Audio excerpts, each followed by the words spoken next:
Good, everybody. It's the Real Spill live show, after hours edition, with, of course, your host, Roman Kelly, and my co-host, Trevor Kelsey. Trevor, talk to me. How are you doing? It's been a minute. Been more than a minute, but yeah, been doing good. Not too bad, not too shabby. Not Good. Can't complain. I could, but what good would it do? Just happy, really, to get a win. To be honest with you, Cards go on the road, get a victory. Probably not really what anyone truly thought how it was going to go. I guess there's always those people out there who think every game's potentially a trap game, or there's always somebody who thinks a game's a trap game. But Louisville goes on the road to Virginia Tech and gets the 71-66 victory. I didn't get to see the first, I don't even know how long it was. I was at work doing Southern Indiana high school basketball, but I'm watching Pitt and Georgia Tech because I don't have an option. yeah, no, I supposedly do, but I don't listen. ACC Network, don't get me started. Again, I bitched about this last time. This shit doesn't happen on the CW. It doesn't happen on on ESPN. If a game's running late, like the UK game the other day, what ESPN does, they give the cornhole to the cornhole show, and they put that game on ESPN News. AC Network's best guess is let's go to the streaming extra site on it. I try to go on it, and it's telling me my password's incorrect. I got to log in and log back out. I tried. So yeah, I didn't get the chance, unfortunately, to watch what seemed to be maybe Louisville's best stretch of the entire game. The first 9 minutes of a quarter of the game, a quarter of the fucking game. I don't think should, you don't get to see because AC Network is showing, Georgia Tech beat Pitt and a game that I guess they just for some reason realized wasn't going to go past 2 hours, which every game does. So yeah, it is what it is. AC Network. Yeah, I get to watch it, but Louisville really good in that first 9 minute stretch. After that, the last 3 quarters of the game. Louisville. Coincidentally, as soon as it gets put on, the regular ACC or channel for us to watch, I just don't understand why that there's a lag, like why there's a delay, why they don't problem solve in that situation, and why we just all have to wait. But it's going to continue to happen. It's happened multiple times this season. It's just part of it.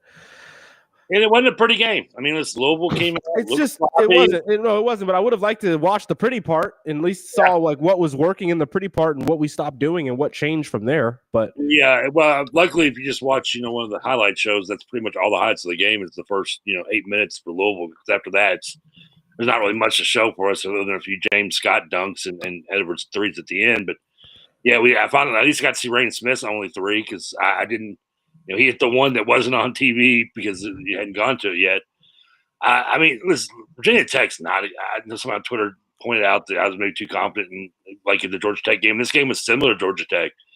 Louisville just looked lethargic on offense, looked one and done. Georgia Tech kept Louisville off the offensive boards, did a good job of keeping them to one and done, which is where Louisville really kills people on those kick outs for threes on offensive rebounds and scrap balls. And Virginia Tech did the same thing. Kept them off the boards.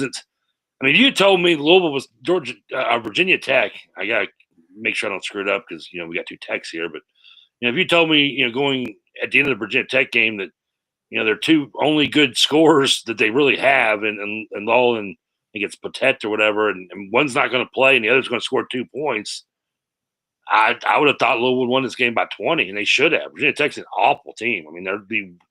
They're god-awful offensively. Louisville defensively just did not have gave 2 shits going over every screen, allowing them to just daring them to take wide open shots. The son of Scott Steiner, Brent Steiner, out there looking, putting us in the Steiner recliner and carrying that Tech team like he carried his brother Rick in a tag team division for so many years through WCW. Louisville they just didn't look like they cared for a lot of the game. They were killing us on the back screen, which Scott was falling asleep a lot. You saw him coming out. Waterman come in, would try to do his best he can. But, Troy's not a great defensive player. We already knew that. But, you had to have him out there offensively. He was at least showing some motor, which Louisville wasn't doing.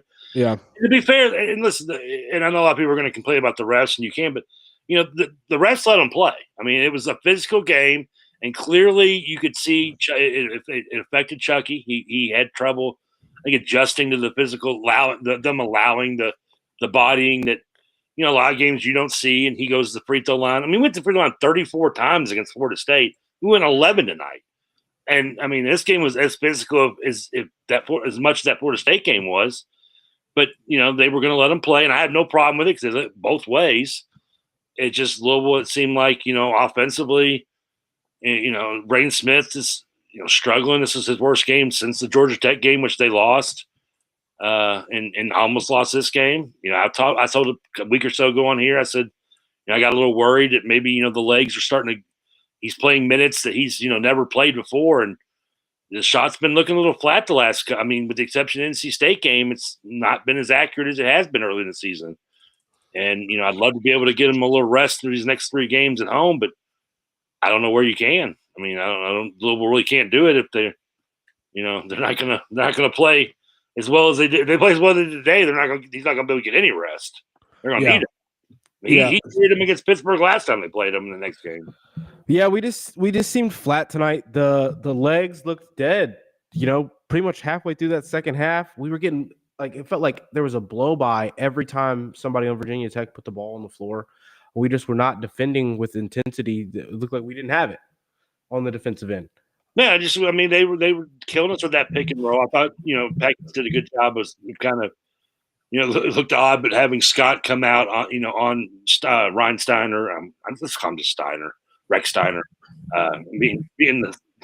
knowing the Steiner brothers all my whole life as a fan, it's hard adding the Rex to his name, but with him coming up and that way, he got where Hadley was coming across him on the pick and roll opposed to a Scott who was coming under that screen and he was getting those open looks and he was hitting them. I mean, Louisville was daring him a lot of times to shoot threes, and Virginia Tech shot 42% from 3, and it's not a bad 3-point shooting team.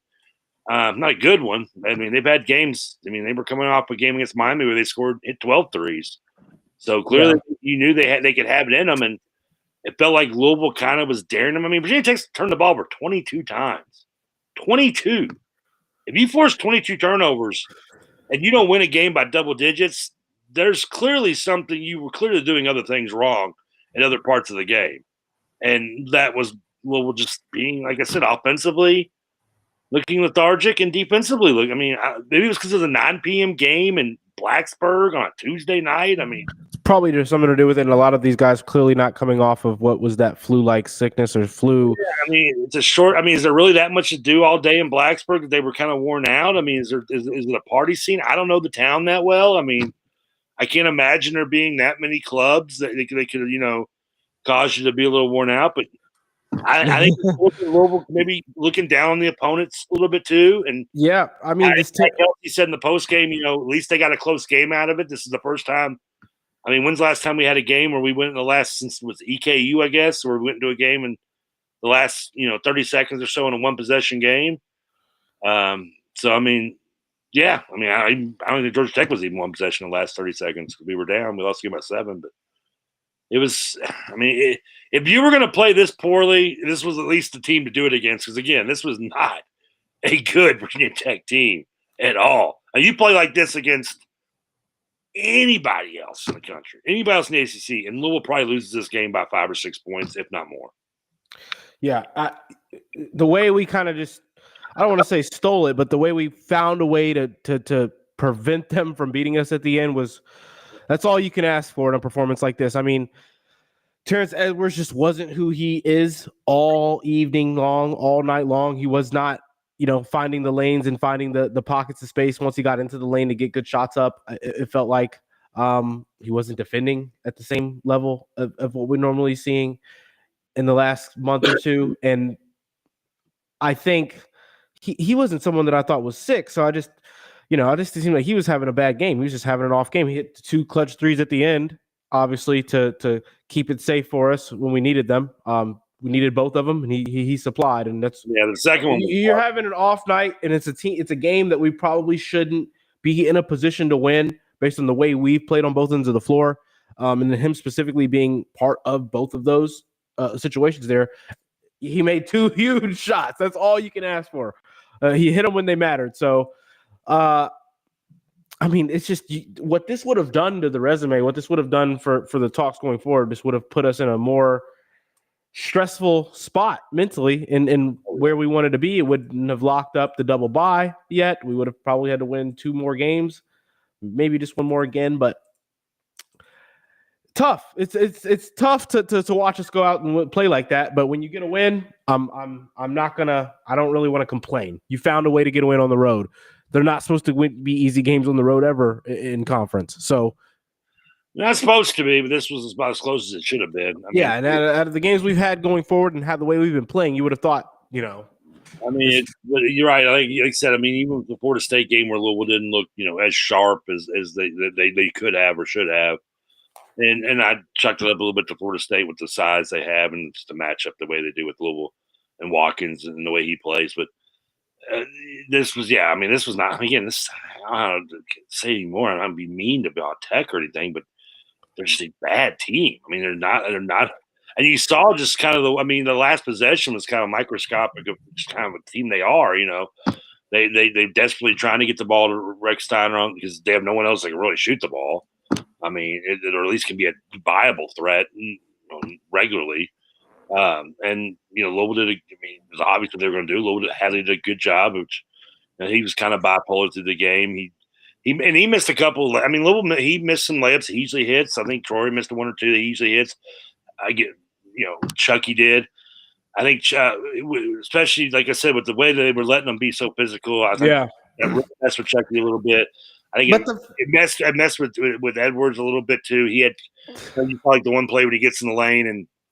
I think Louisville got lucky to get the ball back. I don't think he hit his pinky personally, but Louisville, he goes up and just throws up a float of air balls from 2 feet away. I mean, it's like something you see like your 7-year-old do. Thankfully he did. It looked like the last minute or so, the 2 minutes or so of the game. I guess I should have been looking at the clock when I thought it clicked, but. When he hit the 2 threes, which weren't really great shots to begin with, I guess we got lucky. We're bound to be better lucky than good. Yeah, the first one was a step back, and the second one was a corner on a good closeout, right? Yeah, he just neither one were even the best looks. We just got, again, better be lucky than good sometimes. But he's looked a little bit more focused on defense in the last couple possessions. But you saw Hadley struggling, kind of going 1-on-1 there, being physical with him. He would lose his dribble here and there, and that affected Edwards. And then Rain Smith, it's face guarding him all over the place.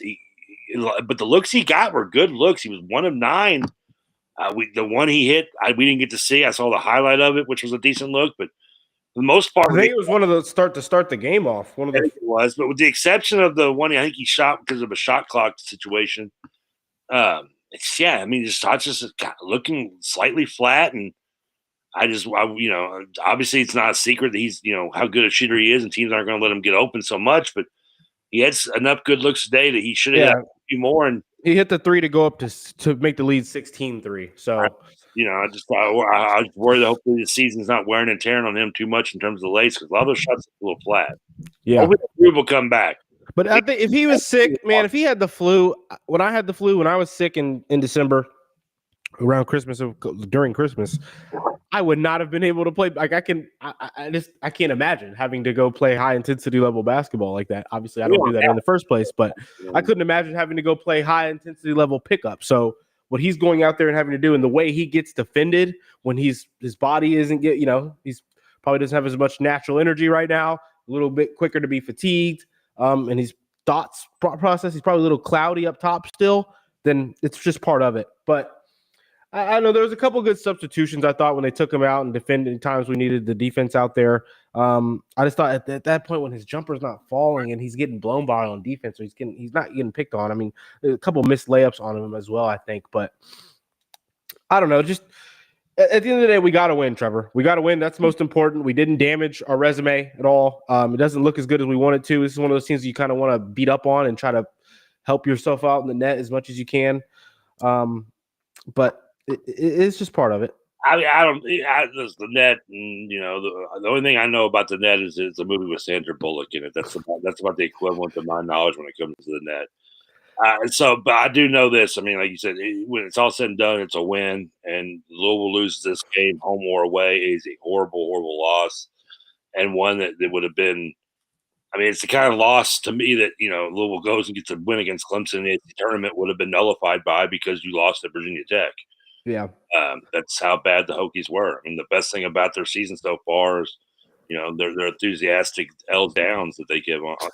Yeah. There is one more thing I do want to say though.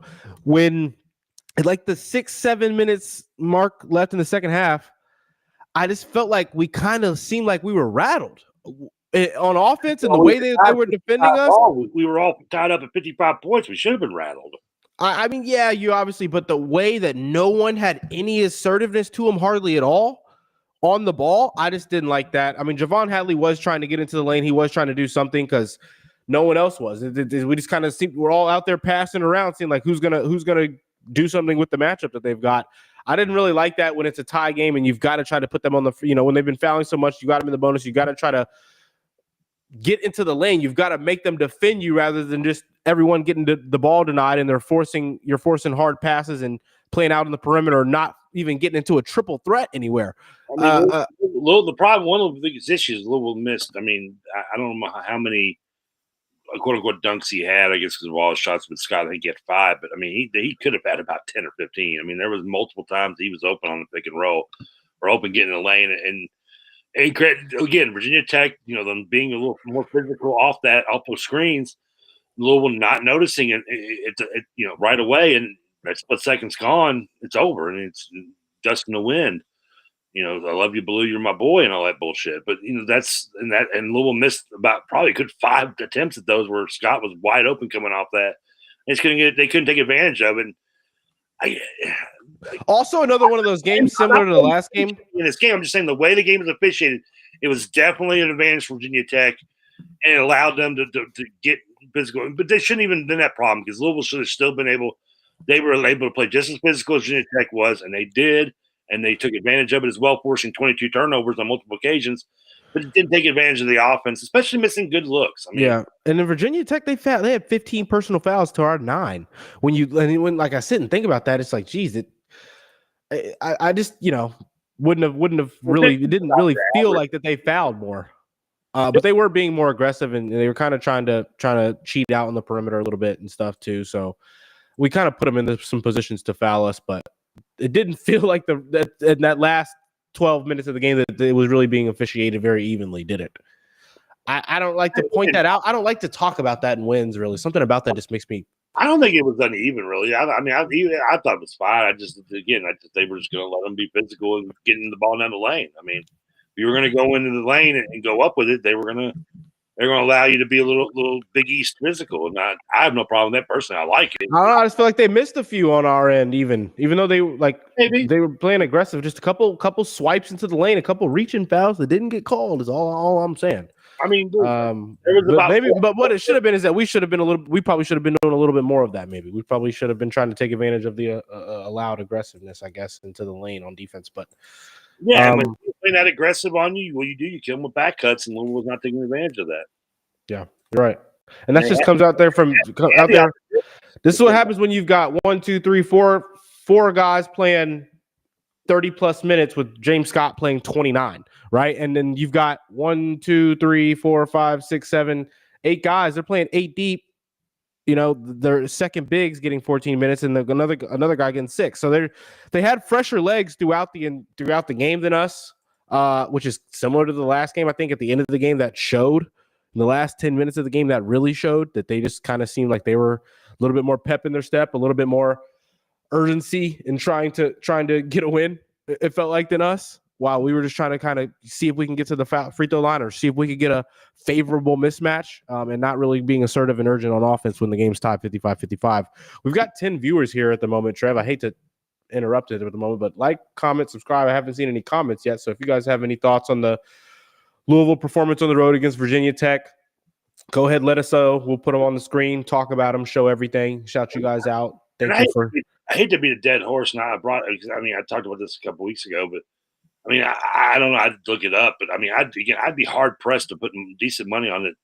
I mean, Louisville's got to be one of the only teams, especially top 25, where you're top 4 players, and I do, Louisville being Hatley, Hepburn, Edwards, and Smith are averaging 30+ minutes a game. And Yeah. it's Hepburn. I have no problem with it. He's been averaging. I think the dude came out of the womb scoring like 30 minutes a game. And Edwards has played those minutes too. But again, I'm bringing up with rain has been issues, and Hadley did play a bless you, or his time was so good looking. And Hadley did a little bit last year, but it was one of his first years doing it as well. So I mean, I think you can see. I mean, again, hopefully we just chalk it up to fatigue. Some semi-quick turnaround from a noon Saturday game to a 9 p.m. on Tuesday night to late night against Blacksburg. They're going to catch the red eye home tonight. Louisville doesn't play again until I don't remember what time the Pittsburgh game is, which is Saturday, I believe. But I think it's actually a little later. Is it 6? I think so. So yeah, I mean, you can chalk it up to that combined with Louisville maybe playing down to the competition a little bit, which they did. Just like the Georgia Tech game, this almost had the same feel where Louisville jumped up in that game as well. They jumped up in this game, and then I talked about this on the radio today. When we jump off to these quick, we like, it's good that we get off to good starts, but a couple times I've watched us get off to these good starts and we it's not even take our foot off the gas. It's just the decision making kind of changes a little bit, and the assertiveness to get into the paint. We start settling for jumpers, and we kind of take the first option. We don't take the best shot. We don't look for the best shot within possessions when we get a lead, because guys are trying to get up and floor. We're playing a little bit faster, more prone to making mistakes. And then all of a sudden, 16-point lead, 18-point lead, 14-point lead is now down, cut to a 10 or a 8 or a, even 12. The team's going a little 6-0 run, and it's just like, whoa, it felt like we were about to blow them out and be on a 20-point game for the entirety of the game. And now all of a sudden this team's only down 8. They're only down 10, or they've kept it. We haven't been able to create a cushion for 2 or 3 minutes now. And that happens sometimes. And it's happened a few times in the last couple of weeks. And I don't know. It's just something that we've got to pay attention to, because I mean, after these next 3 games, there shouldn't be any unrealistically quick start. We're going to have better defensive teams going forward after these next 3. So, we'll have closer games. And I think when we have closer games, for some reason, I don't know. I fear when we're up 16 and we start taking the first shot after a pass and a possession and things of that nature. And that's who Louisville is a little bit. I mean, you're going to live by it, you're going to die by it. I mean, Louisville's going to take 27 threes. Are they going to shoot? What were they today? Like 6 of 25 on a regular basis? Probably not. Hopefully not, at least 6 for 23. 6 for 23. Okay, last time I remember seeing was 4 for 20. And I was just thinking, so we went 2 out of 3 the last part of the game. But you're right, Trev. Only 11 free throw attempts. We need more than that.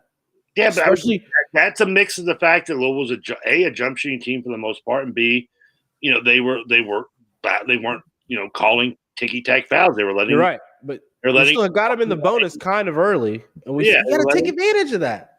And that's just, I mean, and again, Virginia Tech did one thing to Louisville. They did the same thing that Georgia Tech did. They kept Louisville to one and done. Louisville did finally, one of the bigger plays of the game was the Hadley offensive rebound near the end, which led to the Edwards 3. It was not a great performance by Edwards. He struggled a little bit. I'm going to chalk it up to new baby daddy syndrome, maybe.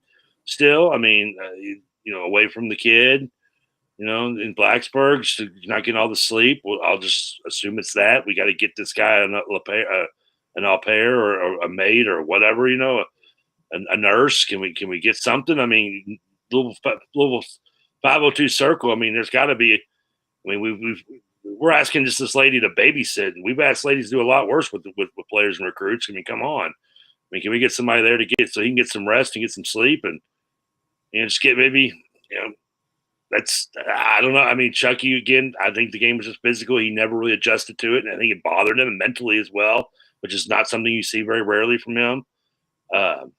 And and Rain, again, they did a good job. Like everyone else is now just not going to let him get open. When he did get open, the shots looked flat. It's not a great combination all around. But again, Louisville still got the win, found a way to scrap it out.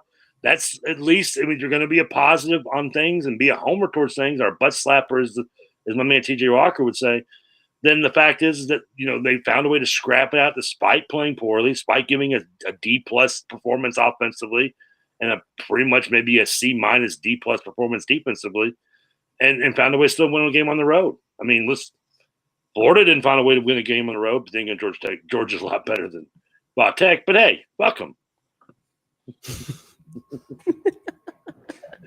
You're right. So Trevor, let's transition here going forward. Actually, before we do that, I do want to talk about our new unofficial sponsor, Main Event Sports, by the very own Rashawn Myers and Haven Harrington. They've gone on and agreed to be our unofficial sponsor. If you want to go and support us in Main Event Sports, visit wakeup502.com, sign up to be a 50 crew member. Visit the Romy's Room website on 502.com. There's a little tab. I've got some things I'm going to start uploading to there. And yeah, just help support me and the guys in Main Event Sports and the Real Spiel Live show. I feel like we're EJ's stat of the night over here. We are. We're thieves in the night. Also, we're going to have a talk. Romy, what was it called? Romy's Room. Okay, that's got like a Michael Jackson kind of feel to it, man. I like that. That's not what you're looking for. I like that. That's not what we're going. We don't want Neverland Ranch. Okay, that's not what we're trying to hit. We might have to have a talk about that. We might want it needs to be a working name in progress. I think it's something else there. I'll figure something out, but it's just because the Twitter name's Romy Bean, so it just kind of worked. And I like it. I don't mind it. Did the Lakers end up winning? I wasn't paying attention. I think you were. Yeah, we got the win. We ended up getting the win. Luka with the triple-double against his old team, his former team, first time playing against the Mavericks. What was it? I think he had 19 points, 15 assists, 12 rebounds, I want to say. So good performance from Luka. We're still playing too slow. I don't need to get into the Lakers talk right now, but Lakers are going to be better going forward. We've got a better player than Anthony Davis and Luka Doncic. Defensively, we're not going to be the same. We're going to have to outscore teams now when we're not a good three-point shooting team. Luka's not going to make us a better three-point shooting team. I mean, he technically will. He's a better three-point shooter than Anthony Davis, but he's a ball-heavy player. So even though he does get a high volume of threes, he's not going to be shooting at a high percentage when he's shooting the majority of them off the dribble. We need more shooting. We need more defending. The way we defended Jokic, I've got to see more sample size of us how we defend some bigs going forward because we shut Jokic down. It was Jokic's second worst performance in the last 3 years or something like that. I got to see us do it again against him and against some other bigs before I'm going to really believe JJ's figured something out in our way we're defending bigs who are high volume scorers as bigs. Even though Jokic is an all around guy, he second lowest shot attempts in his career or something like that. I don't know. Lakers will figure it out. JJ's a good coach. I just want JJ to get through the LeBron era and not get scapegoated. If he can do that, I think going forward we'll have a great offensive mind behind the helm. He's already kind of shown some things with Luka already that I like. Luka's just going to have to be a higher effort player to be a all NBA level talent every game in this JJ system. But they'll figure it out. I don't want to talk Lakers right now. We're talking. I do want to ask you one thing about the Lakers. Now, this is part of just a question and a way to trigger you. With LeBron's only successful season being the asterisk season that no one should even claim to be a national title, still a chip. Doesn't count. Listen, it's still a chip. The NBA caused everyone else to miss their postseason. Lakers don't get theirs either.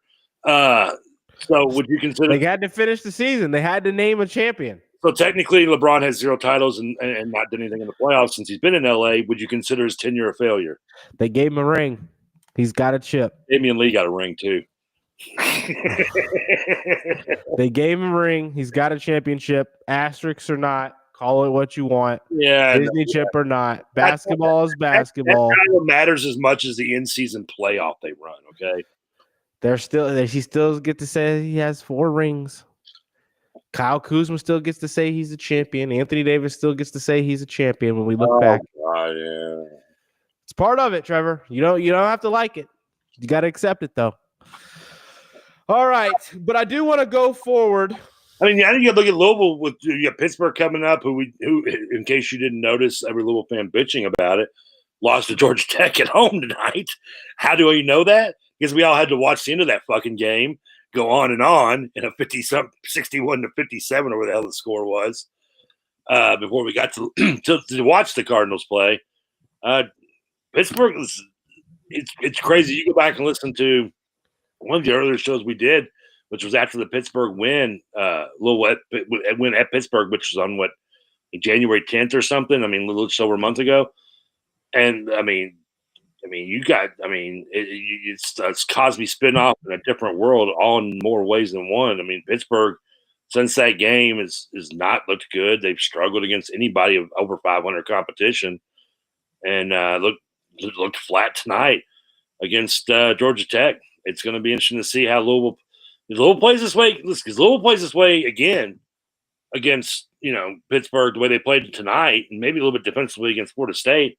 I mean, for all their flaws, Pittsburgh's guards still can put up points. Leggett and the other dude, I'm drawing a blank on his name, in which both of them lit up Louisville last time we played them. I mean, I can't remember the point guard's name. They got the two little guards that are both scat guards that get in the lane real well, and it can be a tough matchup for Louisville. They're going to play sloppy. I mean, Louisville beat them last time with Rain Smith going 7 of 11 with 3. I don't see it. I mean, I don't know. I don't want to bet on that happening right now. Yeah, I Who did Iowa State lose to? I'm going to look here. I didn't know they were injured. Oh, they were down. I know that. I saw they were down. I didn't see Oklahoma State. Wow. Ooh, that's not a good loss. 14 and 14 Oklahoma State. That's ridiculous. Yeah, that's ridiculous. That was a system play. I mean, Iowa State is, a defensive straight team. I mean, and they're going to play, if they're going to struggle, especially offensively, and I'm sure that game was probably in the 50s or 60s more than likely. John Spears system play hit tonight. It was 2 for 3. It was 2 and 1. Recently, too. They're bad, I understand. John Spears bets the spread on home teams that have a ranked team on the road coming to play them. And tonight, but only on realistic games, and he doesn't do it in the ACC anymore because the ACC doesn't work. Miami got crushed tonight. You know what I mean? It worked tonight for us. It rarely works in the ACC, but he doesn't do teams like Duke or Louisville usually, or Clemson. But I'm sure. I wonder if LSU cover? LSU covered. Georgia would be a good bet. Georgia. LSU covered. Georgia won outright, so they covered. Oklahoma State won outright, so they covered. Wow, the system did great tonight. That'll be a good topic of discussion tomorrow. Georgia is a very tough place to go play. I mean, Kentucky lost there. They only lost to Auburn by 2 points. Mike asked me today on the radio, if you had to play in the first round, would you rather see VCU, Georgia, or I can't remember the third one. Georgia doesn't scare me away from Georgia. I mean, this is a Georgia team lost by, I think, 30 at Florida just 2 weeks ago. I mean, they play. I mean, they only lost to Mississippi State, I think, by a point or two. They beat South Carolina, which everybody does. Yeah, on a neutral court, they probably wouldn't be too bad, but I don't want to see Georgia. They struggled away from home, but at home, that place gets a rocking, man. They're a good team. They're a tough place to play on the road. But when they go away from Athens, they have not been the same team. Not whatsoever. And I haven't watched BC play at all this year, but I don't have to know that Louisville should be able to compete with BCU. That was my pick. I'm not scared of VCU. But how do you feel about these? So you don't think we should slip up? After what you saw tonight and what you've seen from us at home, Trevor, there's no reason for us to slip up against Pitt, Cal, or Stanford, right? Well, yeah. I mean, there's very good reasons they can. They play the way they played tonight. I don't know if they don't beat Pittsburgh probably. I would bet money they don't beat Pittsburgh. If Pittsburgh plays the way they play tonight, I don't see Louisville playing that bad again. That's the worst game they've played all season. Georgia Tech probably played better defense tonight than we did. Yeah, you're right. You're right. That's the thing. I mean, and it's. But playing that bad is still getting a win. I mean, obviously, yes, you're right. 100%. If we play like that, we can't beat Pitt. I just don't see us playing that poorly. They're going to attack the rim more. They're not going to take as many threes. They're going to attack the rim more. And if it's going to be a normally called game, Pittsburgh probably going to. I mean, like I said, if I remember right, I think their one guard. I think he was like went to the line like 15 or 16 times against us in the first matchup. Yeah. Not Leggett, but the other one. What's his name? It pissed me off. I can't remember his name. It wasn't Jalen Lowe. Yeah, Lowe. Yeah, Lowe. Yeah, not Lowe. Leggett. Lowe. Yeah. Well, I mean, yeah. Lowe got downhill. You're right. Lowe was the one getting downhill. Was it? Who's the other player that? No, it's Leggett. Yeah, Leggett and Lowe are the two. They have the two guards that just give everyone fits. And those are the two best players by far. Yeah, you're right. And they gave Louisville trouble, especially Lowe did getting in the lane. And Louisville's going to.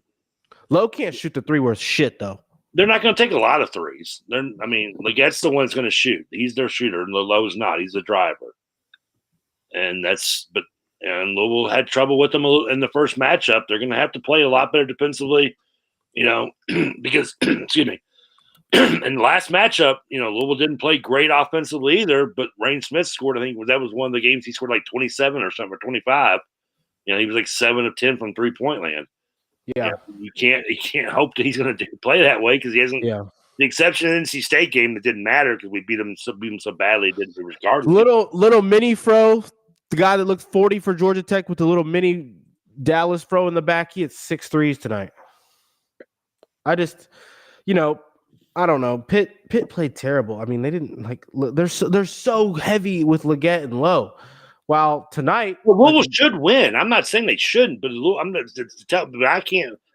going to be as confident as I was after 2 weeks ago, or even maybe a week and a half ago, going to the game when I've watched Louisville especially the last 2 games, the NC State game aside, if you include the Miami game, which I'm going to throw out because Hepburn didn't play. Mm-hmm. But, and maybe I should just ignore the FSU game because again, Louisville, and while Virginia Tech shot, I think, 43% from the field overall. Louisville's only allowed 50% shooting in 3 games this year. Miami was 1 and Florida State were 2. But Florida State, like Pittsburgh with their guards, even though they're smaller, do a good job of getting in the lane. Louisville's had issues stopping penetration, especially on the pick and roll with our bigs. I mean, it's just it is a sore spot a little bit, and they're gonna have to find a way to get around it. And play offensively. I think Abubakar Traore is going to have to play more. I think if Rain's shooting like that, the defense doesn't make up for it. He's not making up for the defense. You've got to have Traore out there. What did you think of Noah Waterman's performance tonight? By the way, we didn't talk about him. I know he only 5 points, 4 rebounds in his 14 minutes. I thought he played decent defensively. I mean, especially. Louisville had to kind of their hands were forced a little bit, kind of like in the Florida State game, where at one point in the Florida State game, Louisville had Scott, Waterman, and Troy out there, which is like their big three, or a Roos out there at one time, which is like Louisville's version of going with Sampson and Olajuwon back in '84. Yeah, they don't go that big very often, but Florida State forced their hand to do it. And I thought Virginia Tech, there's a couple times where they had the 2 bigs out there, which Louisville doesn't normally want to do, and it affects them offensively. And with I thought Waterman played okay. I mean, again, you got what you're going to get out of him, but I think he played better. Bruce, again, defensively, just has issues, especially on the road more than anything. I mean, over the last few months, he offensively looked a little timid. He didn't want to take a couple shots and kind of froze like a little bit. I don't know if I wouldn't say deer in the headlights cliche, but just kind of second guessed himself, and you start second guessing yourself is when you've given up on yourself a little bit. And I don't think he has. I mean, he still has the energy, but just defensively, he has had issues, especially on the road, and particularly in the pick and roll. And again, that's where Louisville has been having issues with, is in the pick and roll, especially tonight. I don't know why there was like. It didn't seem like they were on the same page defensively tonight in the pick and roll at all. The hedging was extended too far out, or they didn't hedge long enough, and then the roll man would be there. And then we weren't closing out on the shooters fast enough. They were daring them on more often than not, just going underneath the screens and just kind of daring Virginia Tech to shoot the ball. And Virginia Tech was like, okay, fuck you, I'll shoot it. Yep, and they shot it. And they hit a decent amount. They hit almost 50. At one point, they were shooting, I think, 44% from 3-point land and like 40% from the field overall.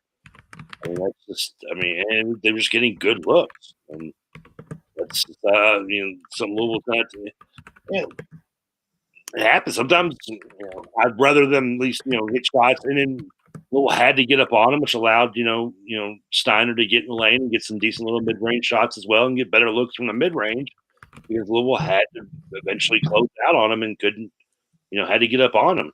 Except for when Hadley was guarding him, he just for some reason just stayed off of him. I don't know why, and let him shoot a wide open three. Yeah, that was when they tied it at 60 all. Yeah, just you scraped one away. You really scraped one away. You got through a Terrence Edwards bad game. You got through a Rain Smith bad game, and Chucky Hepburn had a sloppy game at the end of the day. A sloppy Chucky Hepburn second half. Getting through all three of those things at once on the road with a W. You did it, Pat. The out of timeout plays were great. The baseline, sideline out of bounds plays were great. The base under the basket out of bounds plays were great. It just at that point, he's going to do whatever he can to get his team good shots and to get them on the same page defensively and to get the best lineup out there for who the other opposition has out there defensively. So that's all you can ask for. Didn't mess up your resume up. Much needed victory here. It's funny that this is like one of those games that you just thought was I thought was going to be a comfortable victory. I don't know if you heard today. Gave my first 10 confidence out on the radio, and of course we don't even cover. Well, no, you had a reason to. I mean, I bet Louisville. I mean, there was no reason to think Louisville shouldn't have been. I mean, I know you could think. I mean, Virginia Tech was coming off one of their best performances against Miami, which was coming off maybe one of the most embarrassing performances by a Division I school offensively in the last 25 to 30 years since the Four Corners was a thing in North Carolina. But when they scored 36 points on Boston College, 11 points at the half, then they bounced back and scored 81. And I thought maybe that was a one-time bounce back, and it kind of was. They weren't really that good offensively tonight. Louisville just did not play great defensively either, and allowed them to look a little better. And it was also Miami. Like, I'm not looking at 81 against Miami. Yeah, it was on the road, but I'm not looking into an 81 points against Miami very, very hard. Miami's quit. They're coaching themselves. Yeah, I mean, but it's still to come back and score 81 points after you scored 36. You're right. It was a good bounce back. It was they did the things that they would have needed to do. And then tonight, and then their defensive effort tonight looked great. The Virginia Tech didn't have their second best player tonight either. I mean, the Lowell's their best player. He scored 2 points and was completely a zero factor in the entire game. He was. And the Petit or whatever, I don't see why he didn't play. I didn't look on Twitter, and obviously since it was 9 minutes of the game when they joined the coverage, they had not talked about it anymore.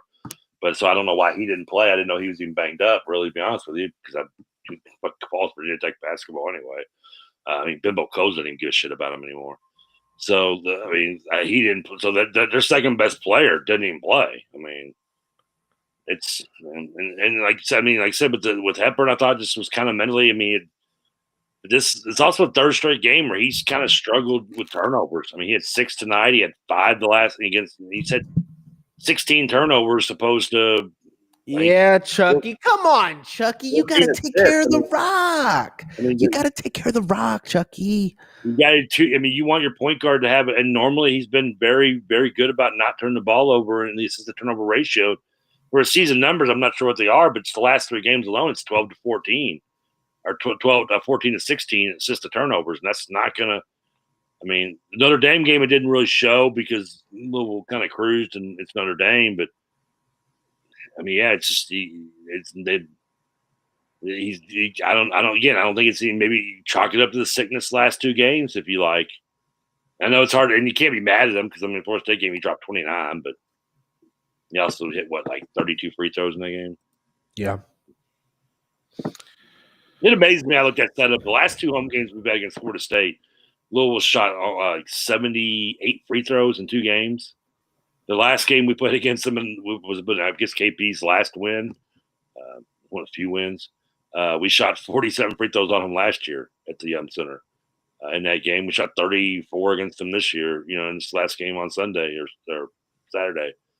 So I mean, that was just the game they blew the whistle on. And this one it wasn't. And you know what? I'll be happy if they officiate. If you get this kind of officiated game against Pittsburgh, I'll actually be happy. That'd be in Louisville's favor, more than anything. Because Pittsburgh wants to get to the line. Yeah. No more road games though. The road. No, that was exactly what I was about to say. So all of our games are at home now. Yeah. That's just. I hope the shooting can be good. That's just all you want. You want them to get out of that slump. You want the crowd to come out for these games. Obviously, Stanford senior night should be pretty good. Pitt being a Saturday 6 p.m. game should be a good crowd, right? So, I can't. How confident? I don't know. I tell you right there. I'm at least more confident Louisvil will win this game than I am the stripe idea that they're doing for the sections will work. There's no way. Higher chance Louisville beats Pitt than the Stripes succeed. It's not work. I mean, it'll work a little bit, I guess. But there's going to be those, one or two botards out there with the wrong color on or wearing white and a red. It's really red or black, I think, only. And there's going to be, a couple guys wearing white or, some white shirt or something. And they're like, oh, I didn't get the memo. I just bought my ticket. My buddy just sent me the tickets just, on Venmo an hour ago. Some guy wearing orange, some girl wearing pink. Yeah. So it's I love the idea. I mean, I guess it's something different, when you have to do something, a gimmick for almost every game to a degree. And I'm so tired of the colored outs. I mean, everything's a white out or a black out or red out. I mean, it's just like it's taking all the juice out of having those type of games now as if you have them every year. But at least I guess doing the stripe thing, it's something different. I mean, I'd love to see it enforced. Like if you're going in, they scan your ticket. They're like, okay, you're sitting in the red section and you're wearing a black shirt. You're gonna have to, and they're gonna make them change. Like give them like a free shirt or something. Like make them put something on. Like don't even let them in if they're wearing the wrong color. I mean, I say we go to that level. Maybe that would be pretty cool. That'd make it work. Yeah, I like that idea. I'm sorry, man. You cannot wear that green shirt. I mean, you're gonna have to put on a red or black. I'm sorry. Oh, that's hilarious. You're not entering. Maybe fire them. I don't know. Do something. All right, Trev. Any closing thoughts before we get out of here? No.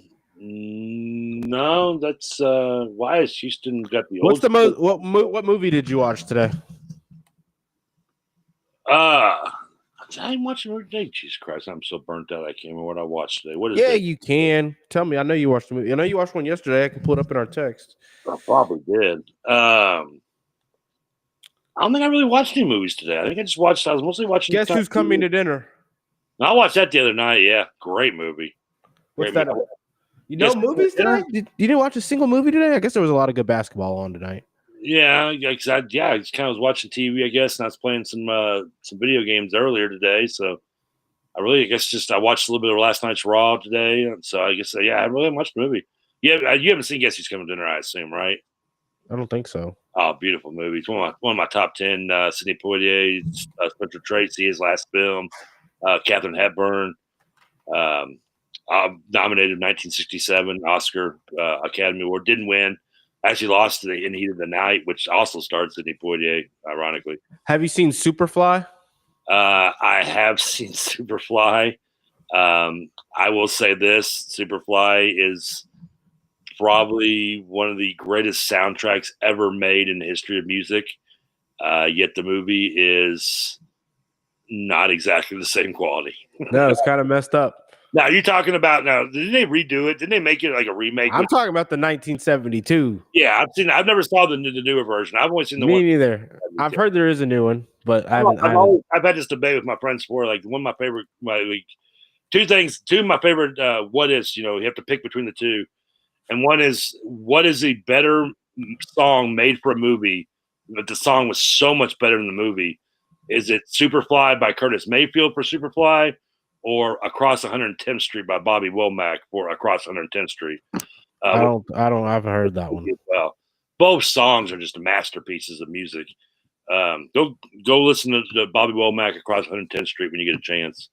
It's a great song, but both movies awful. The other thing I love to ask, and I'll ask you this one more up your alley.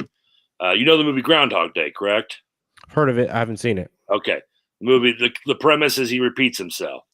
Yeah. He repeats himself. He's there for roughly, I want to say it's 33 years. They did the math in the movie, and he was stuck between the same day for 33 years straight.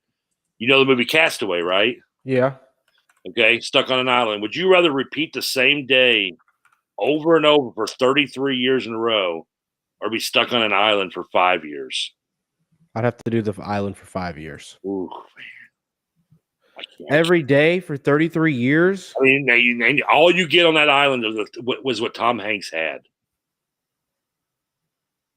Give me the island.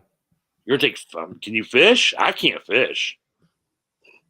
I screw up fish. ordering Long John Silver's. You think I'm gonna catch a fish with a fucking ice skate pick in the van? I hate to say this. I'd be more worried about the damn fire afterwards. I can't start a fire. How are you gonna start a fire? I use fire starters. And a lighter. You're doing wood, and you've seen the movie, right? I mean, yeah, you got to use wood, and like you're probably got to try to use some stones if you can find some stones too to get a spark after you have some wood heated up. Give me the same day for 30 years straight, even if it's 1992 and I don't have a smartphone. No, I'm taking the same day over and over, man.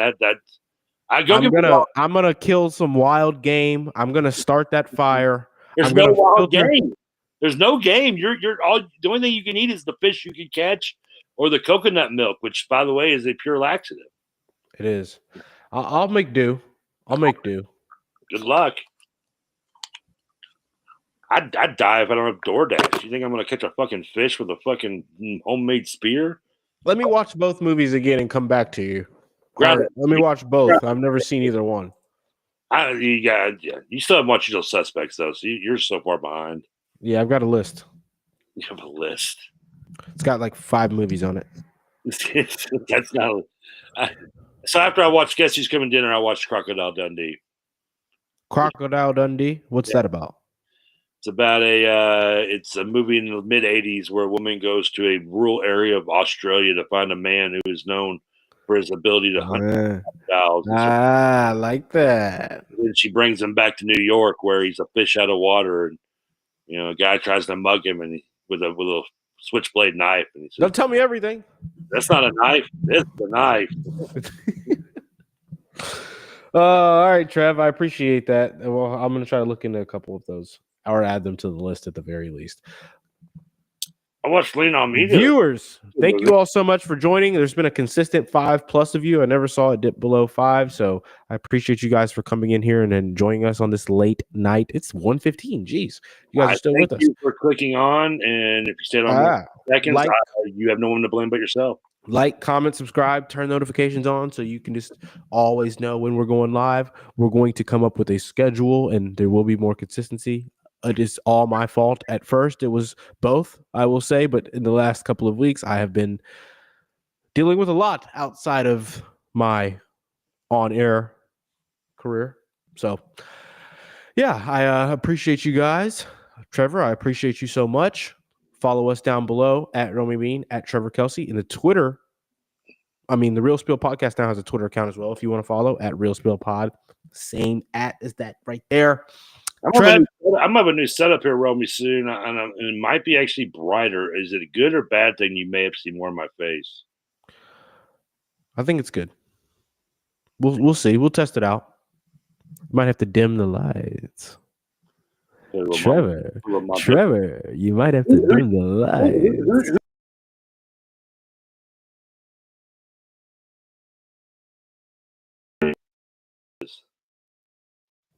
Of course it did. Who's Romy's go-to CD when he wants to get the panties dropping? Probably not anything you know of.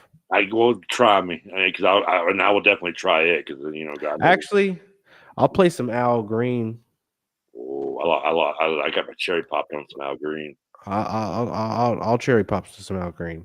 I was 14. Actually, technically it was a song by Sponge, a band called Sponge. That happened while I was getting laid for the first time. There's a couple things here. Al Green's the go-to, man.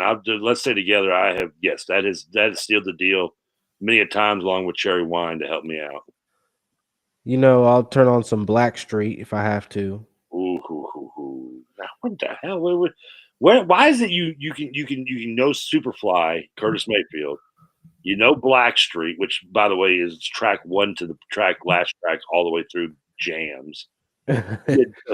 But you don't know Groundhog Day? You're going to be amazed at Dude. you're going to be amazed at the movies that I haven't seen. You're going to be amazed. And to be fair, I've watched a lot of them in the last 2 years that would amaze you, but it feels like maybe not. I like the Fugees too as well. So I'm always tempted to call them the Fugees for some reason, but it's the Fugees. I get it.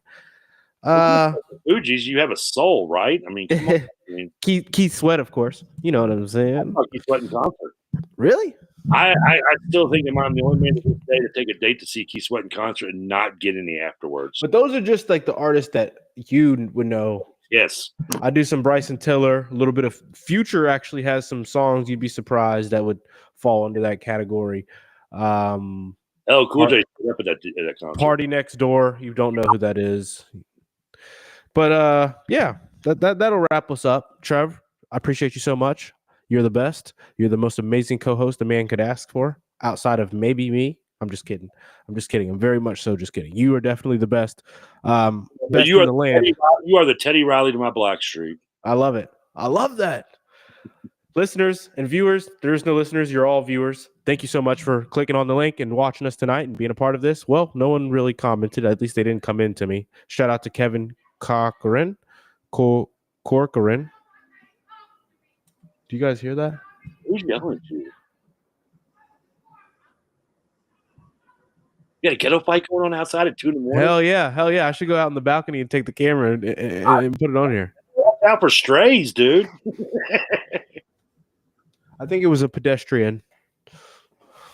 I live in a part of town. I'm just kidding. I live actually like right by Manual High School, so that's. I'll give you a tease. Next time we do a show, if someone wants to remind me, I'll tell you how I did it. Once did a radio remote at a apartment complex, and during the show, a woman hit her boyfriend with her car, and we had to talk to the cops as witnesses. Really?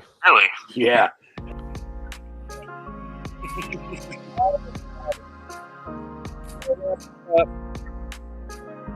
Spiel live show. Shout out to Trevor Kelsey, my co-host, the best in the land. All right, everybody. Appreciate you guys so much. That's going to wrap us up. Go Cards. We'll be back.